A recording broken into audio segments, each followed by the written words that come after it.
नमस्ते, this is Akanksha Rosy Mishra and welcome back to my channel. तो आज इस वीडियो में हम समय ना ज़ाया करते हुए सिर्फ टॉपिक पे बात करते हैं। आज हम बात करेंगे स्किन डिजीज़ के बारे में, जिसे आयुर्वेदा में हम कुष्ठ कहते हैं। तो मैं ज़्यादा डीप में तो नहीं जाऊंगी क्योंकि कुष्ठ एक बहुत ही वास्ट टॉपिक है जब हम उसके बारे में बात करते हैं।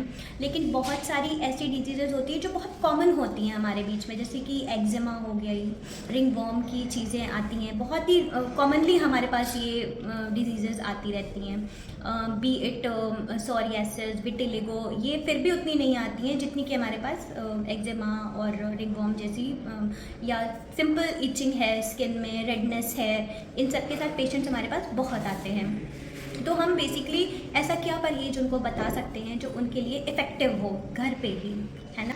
तो मैं आपको ये नहीं कह रही हूँ कि इसके लिए आपको मेडिसिन की ज़रूरत नहीं पड़ेगी, बिकॉज ऑब्वियसली अगर आपको वो काफ़ी टाइम से प्रॉब्लम है तो मेडिसिन की ज़रूरत तो पड़ेगी ही। बट फिर भी मेडिसिन के साथ हमें कुछ परहेज करने होते हैं। परहेज में आप क्या कर सकते हो, जैसे कि आप खट्टी चीज़ों को खाना अवॉइड कर सकते हो। अगर आप बहुत प्रोन हो कि आप खट्टी चीज़ें खाते हो, आपको पसंद है खाना, तो उसको आप अवॉइड कर सकते हो। खट्टी चीज़ों में जैसे कि दही आ जाती है, छाछ आ जाता है और अचार आ जाता है ना। तो जितनी भी खट्टी, इमली हो गई, आम का पाउडर हम निकालते हैं, जो आम के छिलके होते हैं उसकी खटाई हम उसको कहते हैं, वो खाते हैं बहुत लोग, तो उसको अवॉइड करना है। टमाटर की चटनी बना ली खट्टी खट्टी, वो भी अवॉइड करनी है ना।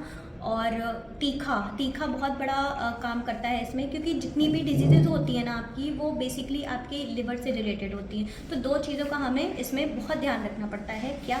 एक तो हमें तीखा अवॉइड करना चाहिए और दूसरा ये कि हमें हल्दी अवॉइड करनी चाहिए, ठीक है।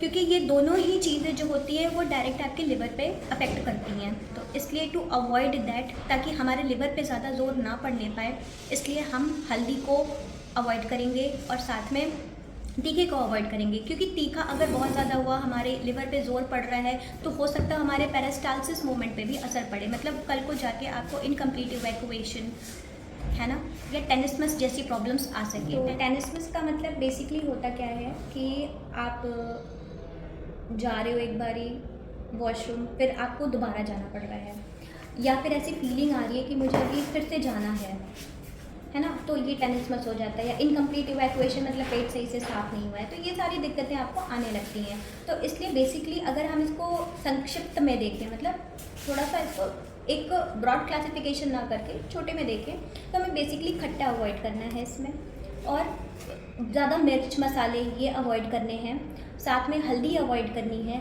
और क्या, एक ऐसी चीज़ है जो हम सब सोचते हैं कि बहुत सही है, बट वही आपके लिवर को भी ख़राब कर रही है और आपके इम्यून सिस्टम को भी ख़राब कर रही है और आपके जीआई को भी डिस्टर्ब कर रही है। क्या? हम खाने के साथ दूध लेते हैं। अगर आपने मेरी पिछली वीडियो देखी होगी तो मैंने उसमें चाय बताया था कि खाने के साथ लोग चाय लेते हैं, तो चाय की वजह से मैंने उसमें बताया था कि विटामिन B12 की जो अब्जॉर्प्शन है वो सही से नहीं हो पाती है। तो अब उस अब्जॉर्प्शन को दूर करने के लिए हम क्या कर सकते थे कि चाय को हम बिना किसी खाने के साथ लें। ऐसे ही दूध के साथ भी एक यही चीज़ आ जाती है। दूध के लिए है कि हम खाने के साथ दूध नहीं लेंगे, इसका विटामिन B12 से तो लेना देना नहीं है, बट ये आपके लिवर पे कहीं ना कहीं इफेक्ट करता है ना।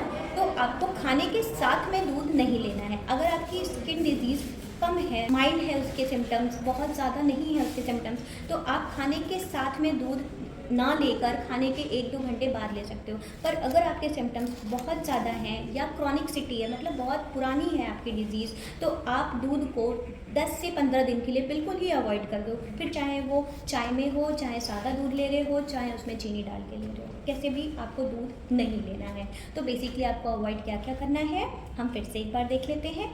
दही, छाछ जो कि खट्टी चीज़ों में आती हैं, जितनी भी खट्टी चीज़ें होती हैं, तीखी चीज़ें, मसाला, मिर्च, बाहर का street food, obviously they also play a very big role in it, and हल्दी अवॉइड करनी है।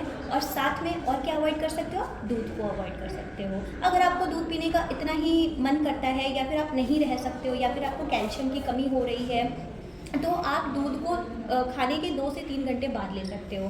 फिर भी अगर आपकी क्रॉनिकसिटी ज़्यादा है डिजीज़ की, तो आप दूध को ना लेकर बल्कि उसका रिप्लेसमेंट ले लो। जैसे कि आप ओमेगा 3 के सप्लीमेंट्स ले सकते हो कैल्शियम के लिए, काजू खा सकते हो आप, मखाने खा सकते हो आप, वंशलोचन पंसारी की दुकान पे आपको बहुत ईजिली अवेलेबल होता है, वो आप ले सकते हो, है ना। तो थैंक यू सो मच। अगर आपको ये वीडियो इन्फॉर्मेटिव लगी तो प्लीज़ शेयर करिए, लाइक करें, सब्सक्राइब करें और इसे ज़्यादा से ज़्यादा प्यार दें। Thank you so much.